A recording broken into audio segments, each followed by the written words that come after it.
Assalamualaikum warahmatullahi wabarakatuh. Musyahidin al-kiram dimanapun Anda berada. Ada peristiwa yang lebih dari sekedar catatan sejarah. Dan ini bukan hanya tentang pedang yang beradu atau panah yang melesat menembus dada. Ini adalah kisah tentang ketaatan dan kelalaian. Tentang air mata yang jatuh di atas darah. Tentang jiwa-jiwa yang diuji agar kita belajar di hari ini. Perang Uhud, sebuah peristiwa yang menjadi cermin bagi umat. Di dalamnya ada kemenangan yang hampir digenggam, lalu terlepas karena satu kelalaian. Ada luka yang menyakitkan, namun justru melahirkan ayat-ayat penghibur dari langit. Ada syuhada yang gugur, dan ada Rasulullah Muhammad SAW yang berdiri dengan wajah penuh darah, tetap memanggil umatnya dengan kasih. Uhud akan mengajarkan kita bahwa jumlah tidak selalu berarti kemenangan, bahwa semangat tanpa disiplin bisa berakhir pada kehancuran, dan bahwa luka jika dipeluk dengan sabar dapat berubah menjadi cahaya yang membimbing sepanjang zaman. Inilah pintu masuk kisah yang akan kita renungi, bukan untuk sekedar didengar, tetapi untuk ditanam dalam hati, agar setiap langkah kita hari ini tidak jauh dari hikmah yang diwariskan oleh Perang Uhud. Perang Uhud tidak lahir dari kehampaan. Ia tumbuh dari luka lama, dari dendam yang belum padam sejak Badar. Di Badar, Quraisy kehilangan banyak nama besar. 70 tokoh mereka terbunuh, 70 lainnya ditawan. Di antara yang terbunuh adalah Utbah, Syaibah, Walid, dan Abu Jahal. Tiang-tiang kebanggaan Mekah yang roboh dalam sehari. Bagi Quraisy, Badar bukan hanya kekalahan, melainkan aib yang menghantam dada mereka. Mereka bersumpah darah Badar harus dibayar. Maka mereka menyiapkan pasukan dengan dendam sebagai bahan bakar. 3.000 orang dikumpulkan. 200 pasukan berkuda dipimpin oleh Khalid bin Walid dan Ikrimah bin Abu Jahal. 700 berbaju besi berkilau di bawah matahari gurun. Sisanya pasukan infanteri lengkap dengan tombak, pedang, dan perisai. Di belakang barisan, para wanita Quraisy ikut serta. Mereka menabuh rebana, dilantunkan syair-syair kebencian. Hindun binti Utbah berada di antara mereka. Bagi Hindun, perang ini bukan sekedar urusan Quraisy. Ia membawa dendam pribadi kepada Sayyidina Hamzah, paman Rasulullah Muhammad SAW yang di Badar menebas kepala ayahnya dan pamannya. Sementara itu, kaum muslimin di Madinah menyiapkan diri dengan sederhana. Jumlah mereka hanya 1.000, tak banyak baju besi, hampir tak ada pasukan berkuda, namun dada mereka penuh iman, dan mereka tahu yang mereka hadapi bukan sekedar Quraisy, tetapi ujian dari Allah Subhanahu wa Ta'ala. Kabar kedatangan pasukan Quraisy sampai ke Madinah. 3.000 orang dengan dendam yang menyala sedang bergerak menuju mereka. Rasulullah pun mengumpulkan para sahabat untuk bermusyawarah. Pendapat pertama datang dari para sahabat senior. Mereka berkata, "Ya Rasulullah, mari kita bertahan di Madinah. Biarkan Quraisy masuk ke kota. Kita lawan mereka di lorong-lorong sempit. Dari atap rumah para wanita bisa melempar batu. Dan benteng Madinah akan menjadi perisai bagi kita." Itu adalah strategi paling aman, karena bertahan berarti meminimalkan korban. Namun, para pemuda yang tidak ikut serta dalam perang Badar bangkit dengan semangat membara. Mereka berkata, "Ya Rasulullah, jangan biarkan Quraisy berkata kita pengecut. Izinkan kami keluar. Kami ingin bertemu mereka di padang terbuka agar dunia tahu bahwa umat Islam tidak pernah gentar." Bagi mereka, Uhud adalah kesempatan emas untuk menebus ketidakhadiran mereka di Badar dan membuktikan kesetiaan mereka dengan darah. Rasulullah Muhammad Shallallahu Alaihi Wasallam mendengarkan dengan sabar, memandang wajah-wajah yang penuh cinta dan semangat itu. Lalu beliau masuk ke rumahnya, mengenakan baju perang. Ketika keluar, keputusan sudah mantap. Umat ini akan keluar menyambut musuh di kaki Uhud. Sebagian sahabat yang tadinya mendorong agar keluar merasa menyesal. Mereka berkata, andai kami tidak memaksa beliau. Namun Rasulullah bersabda, "Maka nali nabiyyin idza labisa la'matahu ay yad'aha hatta yahkumallah." Rawahu Ahmad. Tidak pantas bagi seorang nabi yang telah mengenakan baju perang untuk melepasnya hingga Allah memutuskan antara dia dan musuhnya. Hadis riwayat Imam Ahmad. Dengan hati yang mantap, pasukan muslimin bersiap berangkat. Jumlah mereka 1.000, tapi iman mereka tak terhitung nilainya. Pasukan muslimin bergerak meninggalkan Madinah. 1.000 orang berjalan dengan takbir di bibir dan debu gurun membalut jejak kaki mereka. Ketika baru sampai di sebuah tempat bernama Asyaud, barisan itu tiba-tiba bergetar.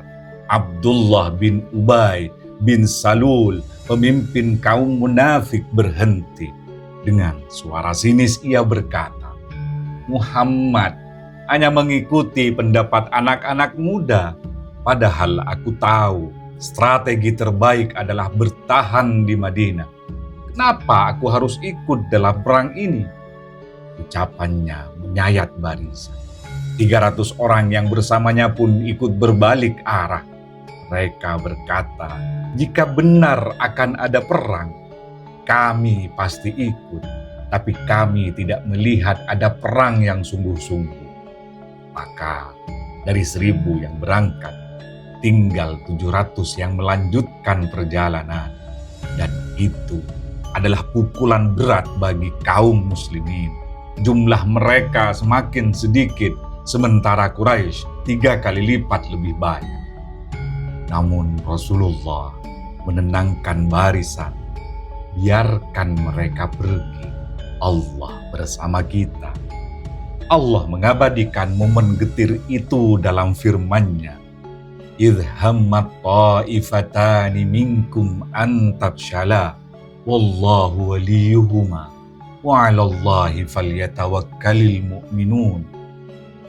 Ketika 2 golongan di antaramu hampir saja mundur, padahal Allah adalah penolong bagi keduanya, dan hanya kepada Allah lah orang beriman bertawakal.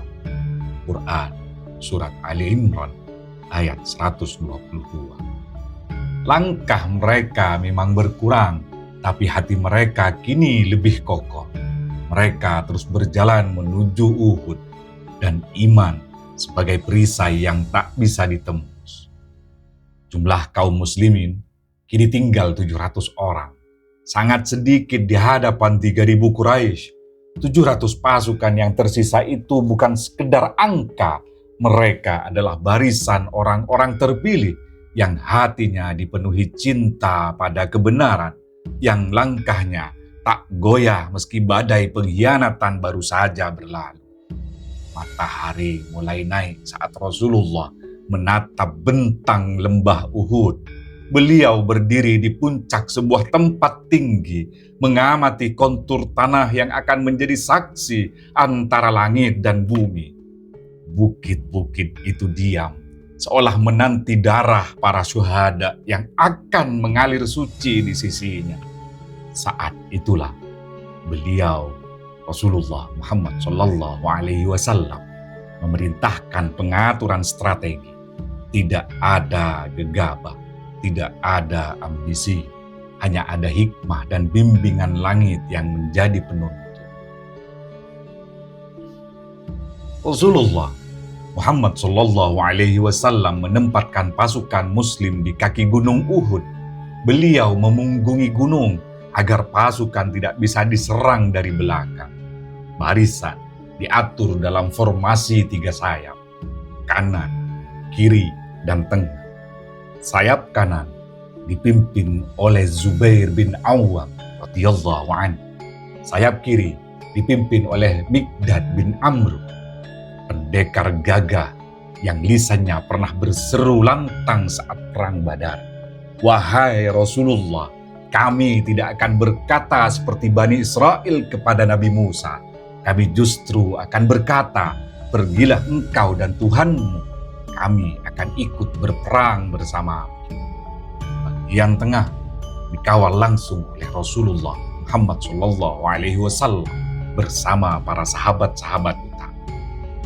Lalu Rasulullah menunjuk sebuah bukit kecil di sisi sayap.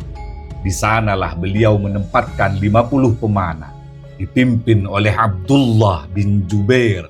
Pesannya jelas, keras, dan tegas, hingga tidak ada ruang untuk salah paham.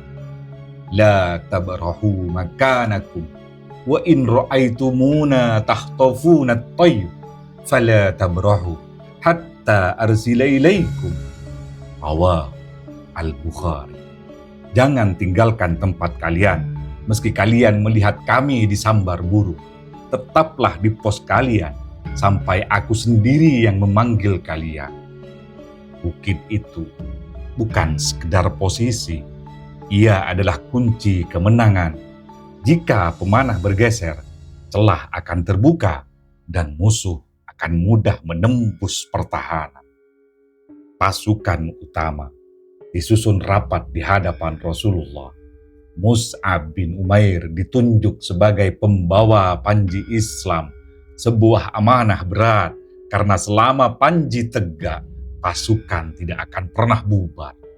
Di barisan depan berdiri para sahabat pemberani, Sayyidina Hamzah bin Abdul Muttalib, Sayyidina Ali bin Abi Thalib, Sayyidina Abu Dujana, dan yang lain-lainnya, siap menebus iman mereka dengan darah. Di kejauhan, lautan Quraisy tampak gagah.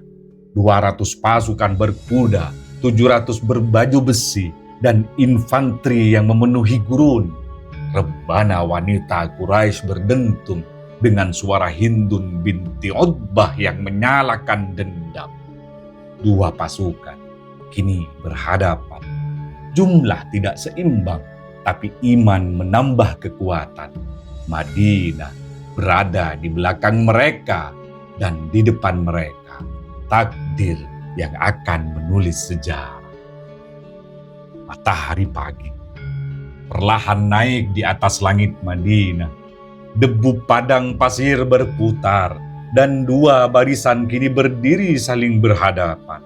Di sisi Quraisy, 3.000 pasukan gagah, zirah mereka berkilau, kuda-kuda meringkik, dan rebana wanita Quraisy bergema menyalakan dendam di setiap dada. Di sisi muslimin, hanya 700 orang.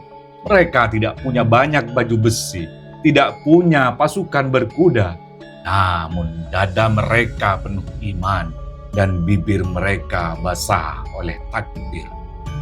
Serangan dimulai, panah-panah dilepaskan, melesat, menembus langit gurun, jatuh dengan jeritan dan darah.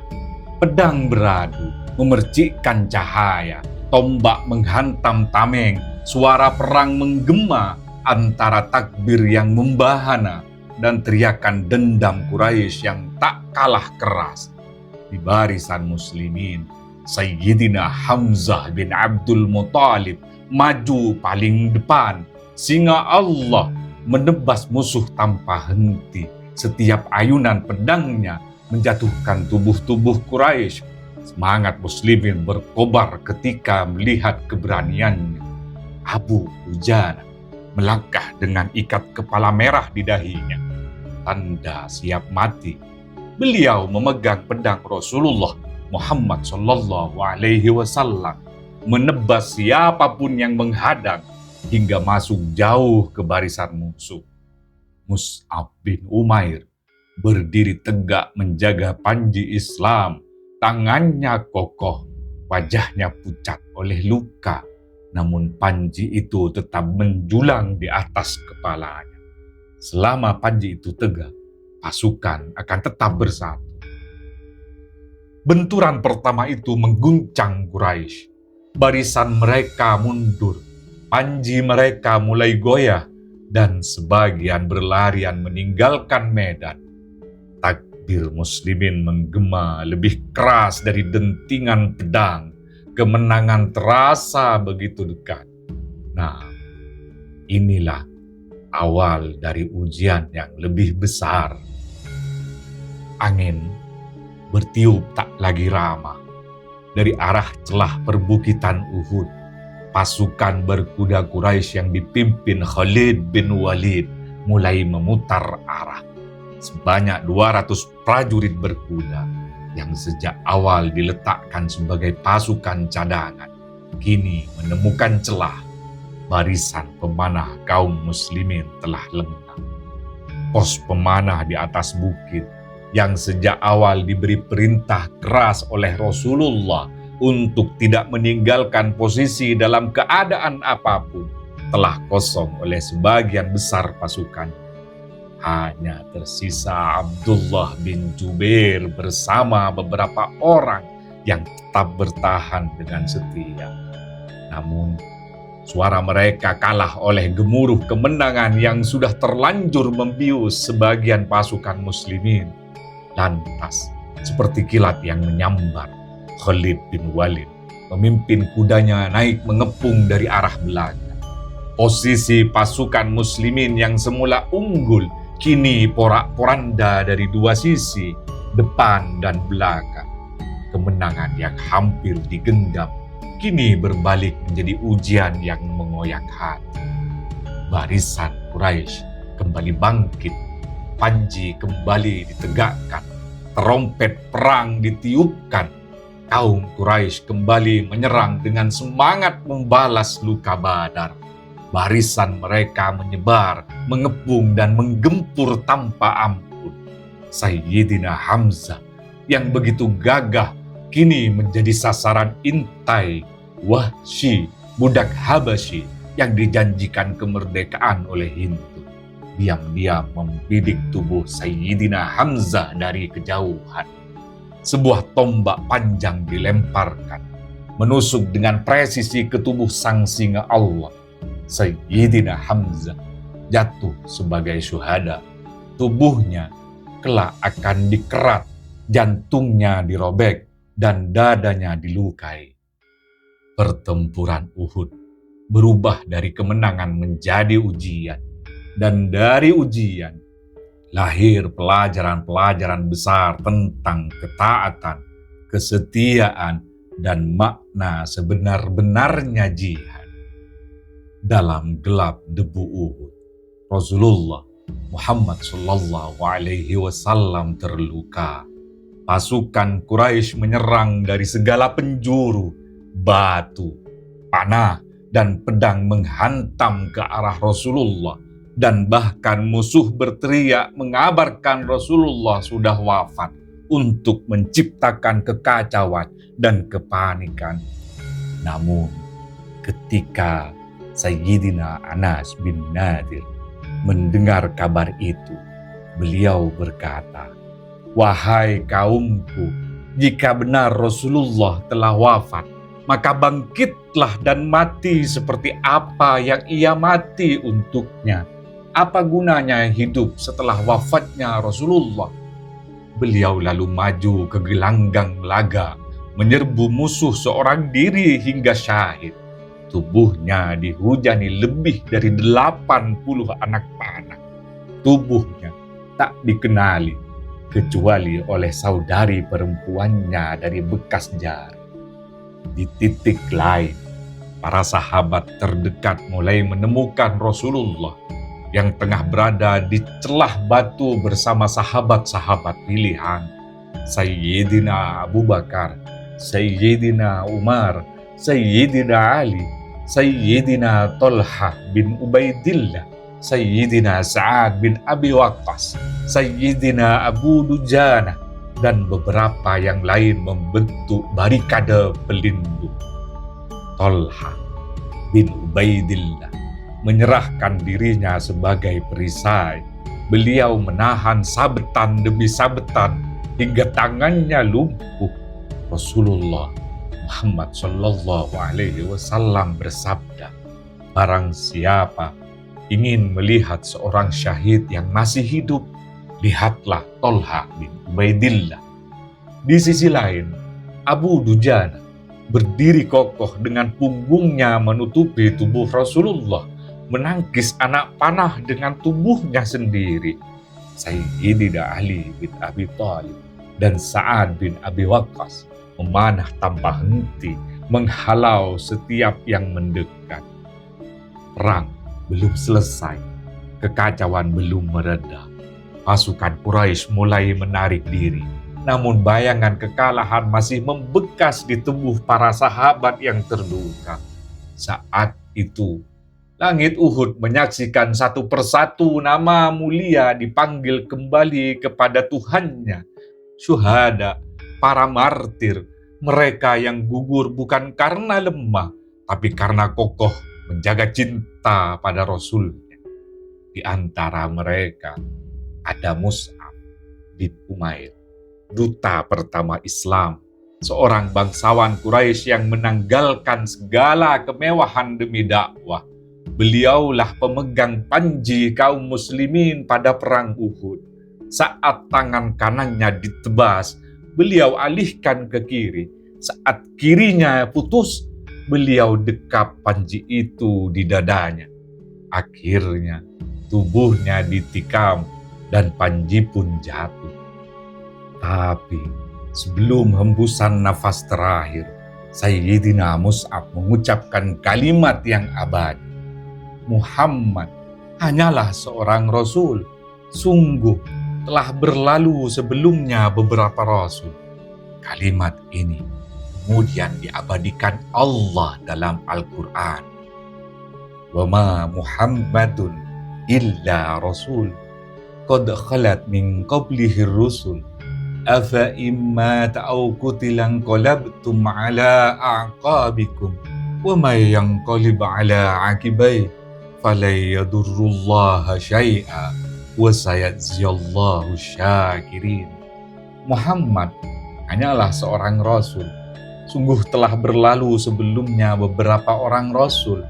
Apakah jika dia wafat atau dibunuh, kamu akan berbalik ke belakang? Barang siapa yang berbalik ke belakang, maka dia tidak akan merugikan Allah sedikit pun. Dan Allah akan memberi balasan kepada orang-orang yang bersyukur. Quran Surah Ali Imran ayat 144. Sungguh agung kematian Mus'ab. Ketika jasadnya ditemukan, hanya sehelai kain tipis yang tak cukup menutupi seluruh tubuhnya. Jika ditarik ke kepala, kakinya tersingkap. Jika ke kaki, kepalanya terbuka. Rasulullah menangis, lalu beliau bersabda, "Aku melihatmu di Mekkah. Tiada seorang pun yang lebih lembut pakaiannya dan lebih wangi aromanya darimu. Namun hari ini, engkau terbujur dalam sehelai kain yang kasar." Sayyidina Mus'ab tak membawa harta, tak memiliki pusaka, namun beliau membawa sesuatu yang jauh lebih besar, kemuliaan iman dan kehormatan menjaga panji Rasulullah hingga akhir. Dan dari kisah Sayyidina Mus'ab, dunia belajar bahwa kemenangan bukan selalu tentang hidup.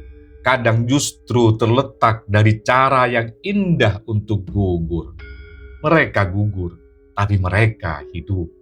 Hidup di sisi Tuhannya dengan ridha yang tak terputus. وَلَا تَحْسَبَنَّ الَّذِينَ قُتِلُوا فِي سَبِيلِ اللَّهِ أَمْوَاتًا بَلْ أَحْيَاءٌ عِنْدَ رَبِّهِمْ يُرْزَقُونَ. Dan jangan sekali-kali engkau mengira bahwa orang-orang yang terbunuh di jalan Allah itu mati. Bahkan mereka hidup di sisi Tuhan mereka dengan mendapat rizki. Quran, Surat Ali Imran, ayat 169. Uhud menyisakan luka, namun juga menyinari sejarah. Dari darah para syuhada, tumbuh benih kekuatan dan cinta yang tak mati. Dari kejauhan, musuh melihat Rasulullah Muhammad SAW yang terluka. Beberapa dari mereka mulai menyusun langkah untuk menghabisi beliau karena mengira inilah kesempatan terakhir untuk memadamkan cahaya Islam. Di antara mereka, maju seorang kafir bernama Abdullah bin Qama'ah. Ia mendekat dengan pedang terhunus, mengincar Rasulullah yang saat itu hanya dijaga oleh segelintir sahabat. Dengan beringas, ia mengayunkan pedangnya dan mematahkan pelindung kepala Rasulullah.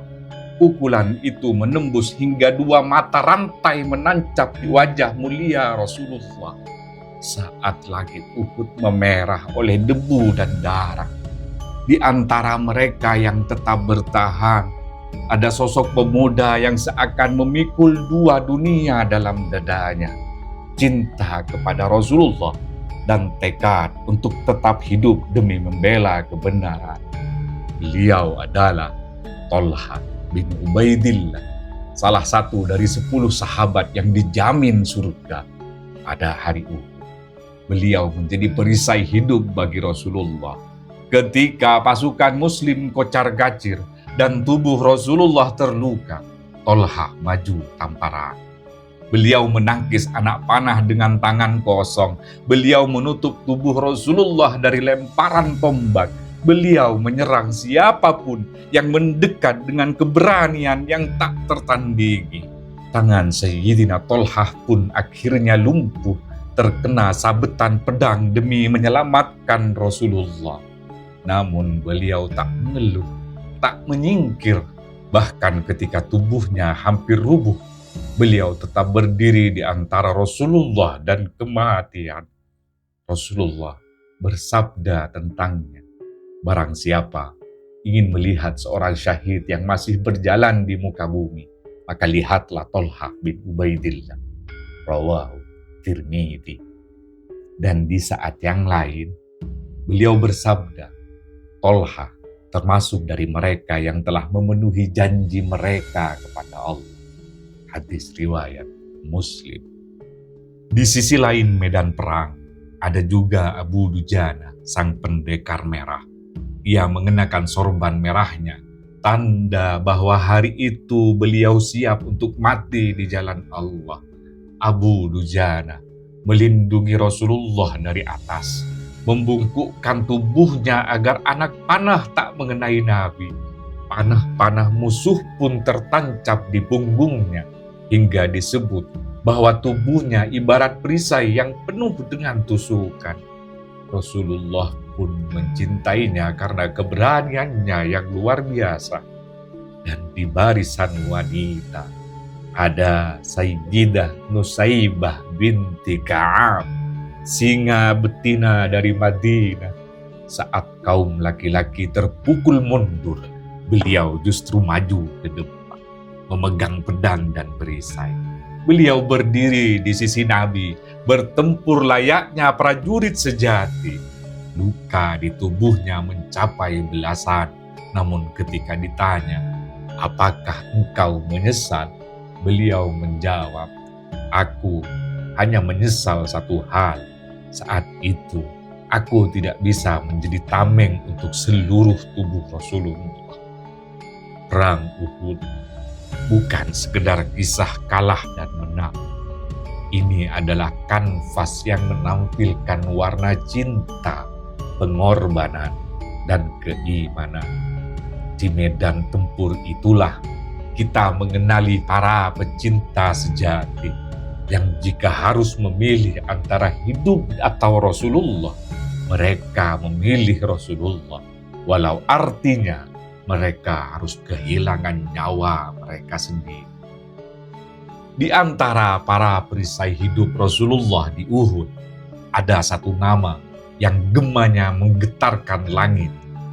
Sa'ad bin Abi Waqqas, sang ahli pemanah. Saat itu Rasulullah duduk dalam lindungan sahabat-sahabatnya yang tersisa. Musuh menyerang dari berbagai sisi, namun Sayyidina Sa'ad tetap berdiri, memanah satu demi satu, seolah setiap anak panahnya membawa doa. Dan Rasulullah bahkan berkata padanya, "Ya Sa'ad, irmi fidak abi wa ummi." Panahlah wahai Sa'ad, demi ayah dan ibuku, aku tebus engkau. Itulah satu-satunya sahabat yang langsung mendapat kalimat irmi fidak abi wa ummi, kalimat tebusan dengan ayah dan ibu Rasulullah, yang biasanya hanya disebutkan oleh sahabat kepada Nabi. Namun kali ini justru keluar dari lisan Nabi untuk Sa'ad. Betapa dalamnya cinta itu, betapa sucinya persaudaraan itu. Di sampingnya ada Sahal bin Hunayf yang juga memanah dengan ketepatan luar biasa. Namun saat itu membantu menyiapkan anak panah bagi Sa'ad, menyerahkan satu demi satu tanpa henti, layaknya mata air keberanian yang tak pernah kering. Begitulah mereka saling menguatkan dalam sunyi peperangan. Sementara itu, dari sisi lain, Ka'ab bin Malik menyaksikan tubuh Rasulullah yang berdarah, lalu berseru, "Wahai kaum muslimin, Rasulullah masih hidup." Teriakannya menjadi cahaya di tengah kabut kekacauan. Beliau menyuarakan harapan di saat yang lain mengira Rasulullah telah gugur. Beliau adalah suara yang membangkitkan semangat dan mengumpulkan yang tercerai-berai. Di antara semua itu, ada pula mereka yang terluka demi luka, namun tetap bertahan. Qatad bin Nu'man yang matanya tertusuk dan kembali pulih karena doa Rasulullah, dan Abbad bin Bishr yang mengalirkan darahnya sebagai jalan cinta. Maka di Uhud, bukan hanya panah dan tombak yang bicara, namun cinta, setia, dan harapan. Karena di sana, darah bukan hanya tumpah, tapi menjadi tinta yang menulis kesetiaan di langit. Dalam kekacauan yang belum mereda, langkah Rasulullah tersandung. Beliau terperosok ke dalam sebuah lubang yang sebelumnya digali oleh sekutu musyrikin Quraisy untuk menjebak kaum muslimin. Lubang itu dalam dan berlapis batu tajam. Tubuh beliau yang sudah penuh luka kini semakin tersakiti. Dua sahabat bergegas mengangkat tubuh Rasulullah dari lubang itu, Sayyidina Ali bin Abi Thalib dan Sayyidina Thalhah bin Ubaidillah. Mereka menopang dengan segenap tenaga, sementara musuh terus menyerbu dari segala arah.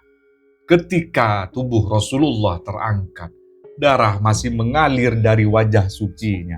Gigi geraham beliau patah, pelipis beliau robek, dan dua mata rantai besi dari pelindung kepala beliau menancap di pipinya. Sahabat mendekat dengan hati bergetar. Abu Ubaidah bin Al-Jarrah mencoba mencabut potongan besi itu dengan tangannya. Namun setiap kali beliau menarik, giginya sendiri patah karena kuatnya tarikan. Dua giginya rontok, namun rantai besi itu berhasil dicabut dari wajah Rasulullah. Sejak saat itu, Abu Ubaidah dikenal sebagai Al-Amin Ummahati, orang terpercaya dari umat ini, yang mengorbankan dirinya untuk Rasulullah. Saat luka makin deras mengucur, Sayyidah Fatimah Az-Zahra, putri Rasulullah, ikut merawat ayahnya. Beliau membasuh darah dengan air mata, namun darah tak kunjung berhenti. Akhirnya beliau membakar sepotong tikar, lalu abu hangusnya beliau tempelkan pada luka. Dengan izin Allah, darah pun berhenti. Rasulullah mengangkat wajahnya yang penuh luka, lalu bersabda, "Kaifa yuflihu qaumun syajju nabiyuhum wa huwa yad'uhum ila Allah." Bagaimana mungkin suatu kaum akan beruntung sementara mereka melukai nabi mereka, padahal ia mengajak mereka kepada Allah. Hadis riwayat Muslim. Kalimat itu bukan sekedar keluhan, ia adalah tangisan langit, seruan bahwa kebenaran takkan redup meski darah menetes deras. Uhud menjadi saksi bahwa tubuh Rasulullah boleh dilukai, namun cinta Allah kepadanya takkan pernah terguncang.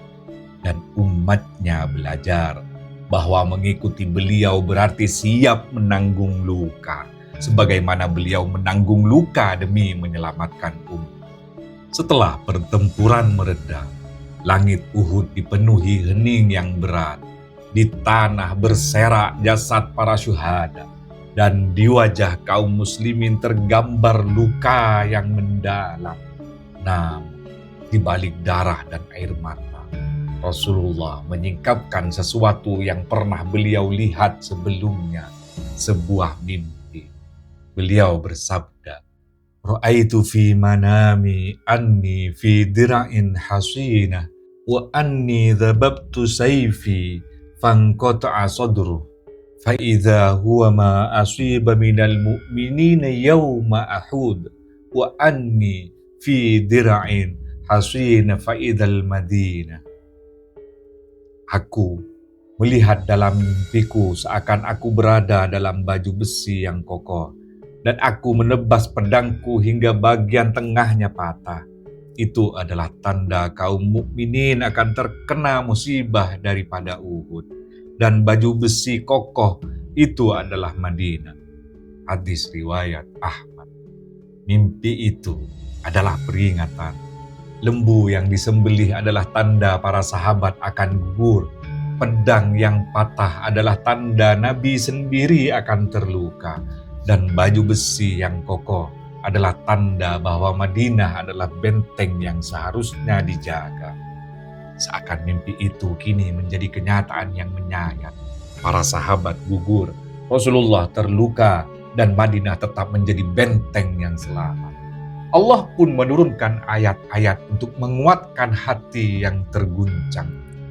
"Wala tahinu, wala tahzanu, wa antumul a'launa in kuntum mu'minin."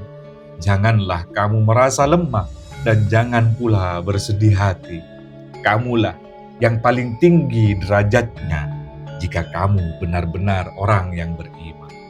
Quran Surat Ali Imran ayat 139. Ayat ini turun sebagai pendingin di atas luka, sebagai cahaya di balik gelap, bahwa kekalahan bukan akhir, tetapi jalan untuk kembali tegak dengan iman. Uhud mengajarkan bahwa kemenangan bukan hanya ketika musuh tumbang, tetapi ketika hati tetap berdiri meski tubuh penuh luka. Dan mimpi Rasulullah adalah tanda bahwa takdir bukan untuk ditolak, tapi untuk direnungi dan dijadikan bekal menuju iman yang lebih teguh. Hari itu, medan Uhud menyisakan luka yang tak mudah sembuh. 70 sahabat gugur syahid, tubuh mereka terlumur darah, wajah mereka tersenyum dalam ridha. Di antara mereka ada paman Nabi, Sayyidina Hamzah bin Abdul Muttalib, singa Allah yang tubuhnya dimutilasi oleh Hindun binti Utbah melalui tangan Wahsy. Ada Mus'ab bin Umair, sang pemegang panji yang tubuhnya tak lagi utuh, dan puluhan lainnya yang gugur dalam keadaan memberi saksi atas cintanya kepada Allah dan Rasul-Nya. Rasulullah berdiri di tengah jasad para syuhada. Beliau menatap dengan mata basah, lalu bersabda, Allahumma syhad, haula'i syuhada'u indak yaumal qiyamah. Ya Allah, saksikanlah mereka adalah syuhada di sisimu pada hari kiamat. Hadis riwayat Ibnu Hibban. Rasulullah lalu mendatangi jasad pamannya, Hamzah. Beliau menangis terseduh, air mata membasahi wajah beliau yang masih terluka. Beliau bersabda, Lam usab bimusibatin mislaka qat. Aku tidak pernah ditimpa musibah sebesar musibah atasmu, wahai Hamzah. Hadis riwayat At-Tabrani. Kesedihan itu tak hanya milik Rasulullah. Para sahabat pun menangis, dan kaum wanita Madinah meratap atas syuhada mereka. Namun tangisan itu berubah menjadi kebanggaan karena mereka tahu orang yang gugur itu tidak mati. Allah menurunkan firman-Nya, وَلَا تَحْسَبَنَّ الَّذِينَ قُتِلُوا فِي سَبِيلِ اللَّهِ أَمْوَاتًا بَلْ أَحْيَاءٌ عِندَ رَبِّهِمْ يُرْزَقُونَ. Janganlah kamu mengira bahwa orang-orang yang gugur di jalan Allah itu mati. Bahkan mereka hidup di sisi Tuhannya dengan mendapat rizki. Quran Surah Ali Imran ayat 169. Ayat ini menjadi penawar luka, menjadi penghiburan bagi hati yang kehilangan, bahwa para syuhada sedang menikmati rezeki dan kemuliaan di sisi Allah. Bukan hanya menyisakan darah dan luka, ia meninggalkan jejak kemuliaan. Syuhada yang hidup dalam keabadian, umat yang ditempa dengan luka agar lebih matang dalam iman, dan Rasulullah yang tetap menjadi cahaya di tengah kegelapan. Uhud adalah madrasah yang murid-muridnya belajar dengan air mata, namun kelak lulus dengan kebijaksanaan yang menuntun dunia. Setelah peperangan mereda dan Quraisy menarik pasukan mereka, Rasulullah bersama para sahabat kembali menata barisan. Madinah selamat, tapi luka masih segar dan duka masih tebal. Hari itu bukan hanya tubuh yang terluka, tapi juga hati yang diguncang.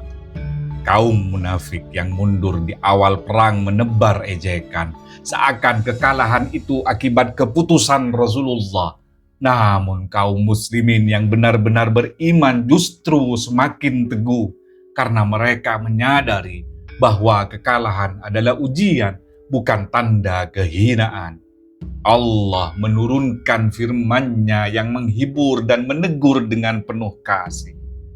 Iyansaskum korhum faqad massal qauma korhum mithluh wa tilkal ayyamu nudawiluha bainan nas wa liya'lamallahu alladhina amanu wa yattakhidha minkum syuhada.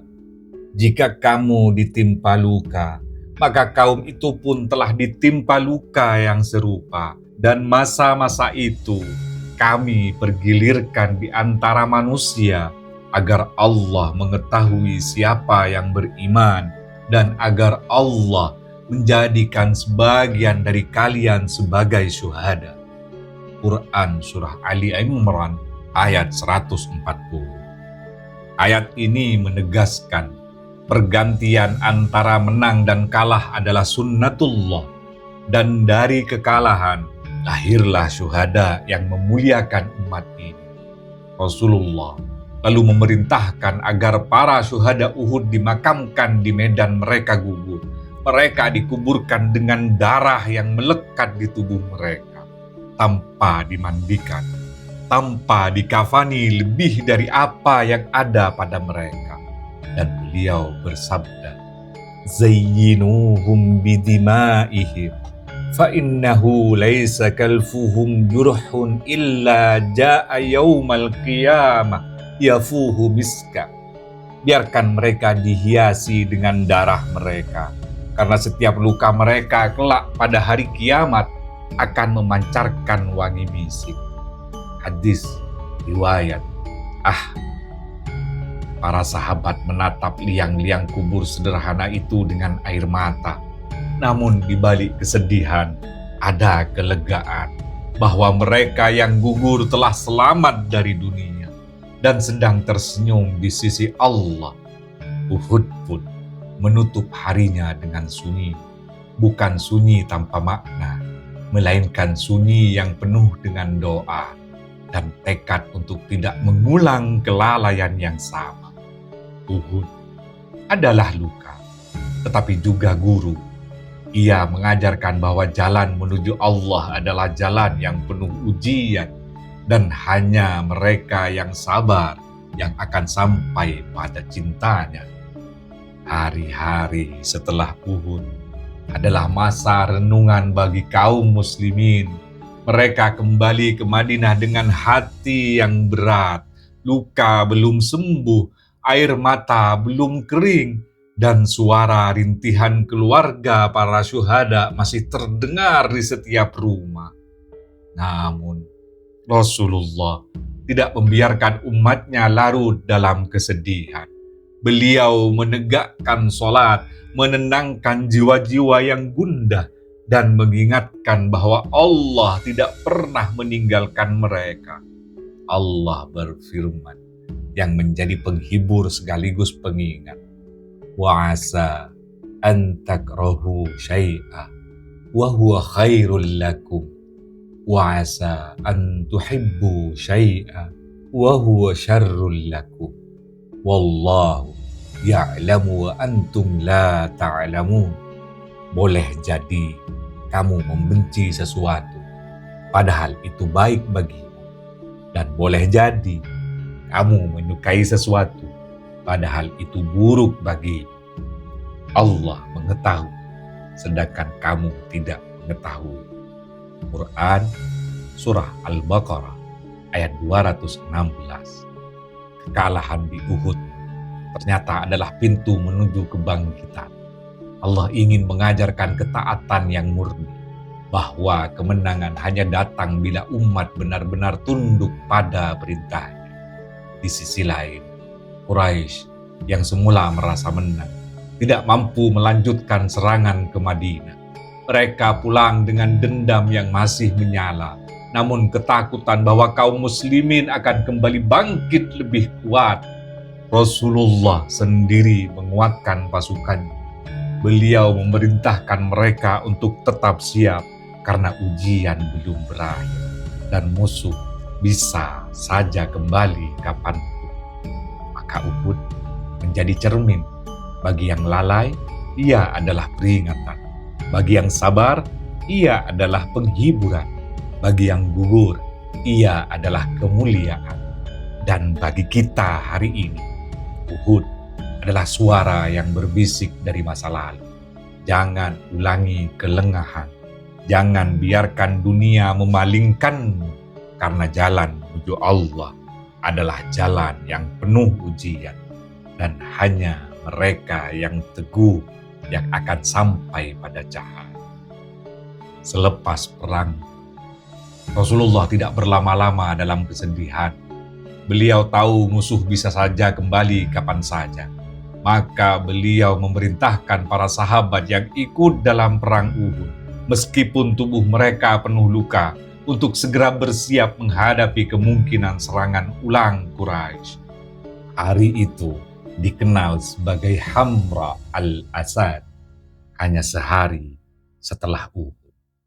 Rasulullah memerintahkan agar pasukan bergerak mengejar Quraisy hingga ke sebuah lembah bernama Hamra al-Asad. Walau tubuh penuh luka, para sahabat taat, tidak seorang pun menolak kecuali mereka yang benar-benar tidak mampu untuk bangkit. Inilah ujian ketaatan berikutnya. Apakah mereka masih rela bergerak meski tubuh penuh luka dan hati penuh duka? Allah menurunkan firman-Nya untuk memuji mereka. Orang-orang yang memenuhi panggilan Allah dan Rasul-Nya setelah mereka mendapat luka. Bagi orang-orang yang berbuat baik di antara mereka dan bertakwa, ada pahala yang besar. Quran Surat Ali Imran ayat 172. Ayat ini menjadi pujian abadi bahwa luka bukan alasan untuk berhenti taat. Justru luka adalah tanda cinta yang tulus. Pasukan muslimin mendirikan perkemahan di Hamra al-Asad. Mereka menyalakan api unggun di banyak tempat, sehingga dari kejauhan tampak seakan pasukan muslimin masih besar jumlahnya. Quraisy yang sudah lelah pun memilih mundur sepenuhnya, tak jadi kembali menyerang Madinah.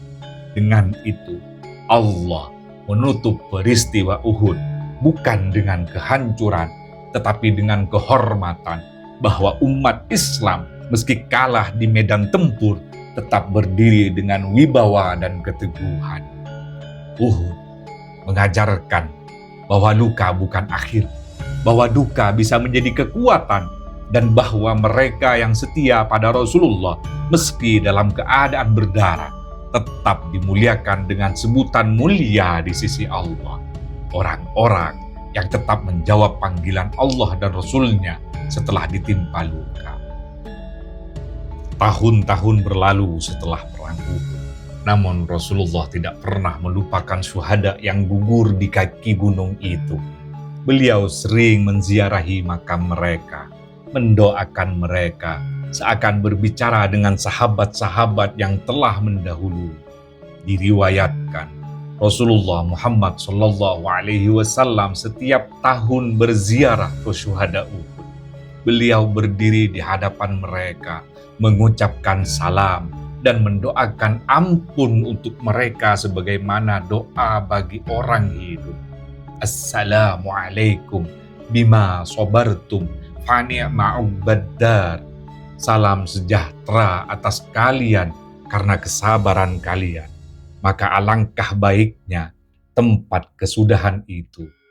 Quran Surat Ar-Ra'd ayat 24. Bahkan menjelang wafatnya, Rasulullah masih teringat Uhud. Beliau keluar menuju makam para syuhada, menyolatkan mereka dan berdoa panjang untuk mereka, seakan beliau sedang berpamitan.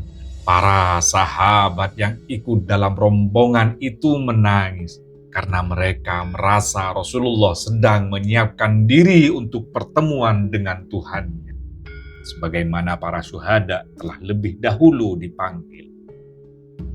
Uhud bukan hanya sebuah peristiwa, ia adalah ikatan cinta antara Nabi dan para sahabatnya. Ikatan yang tidak diputus oleh kematian, ikatan yang terus berlanjut dalam doa, salam, dan ziarah. Dan dari ziarah itu, kita belajar bahwa mengenang para syuhada bukan sekedar menyebut nama mereka, tetapi menghadirkan semangat mereka dalam hidup kita. Bahwa doa bukan sekedar kata, tetapi jembatan antara bumi yang fana dan surga yang kekal. Maka, ketika kita berdiri di kaki gunung Uhud hari ini, dengan mata basah dan hati bergetar, sebenarnya kita sedang melanjutkan salam Rasulullah untuk mereka. Assalamualaikum ya syuhada Uhud, antum sabiqun, wa nahnu insyaallahu bikum lahikun. Salam atas kalian, wahai syuhada Uhud. Kalian telah mendahului kami, dan insya Allah kami akan menyusul kalian. Terima kasih, kawan-kawan sekalian. Wassalamualaikum warahmatullahi wabarakatuh.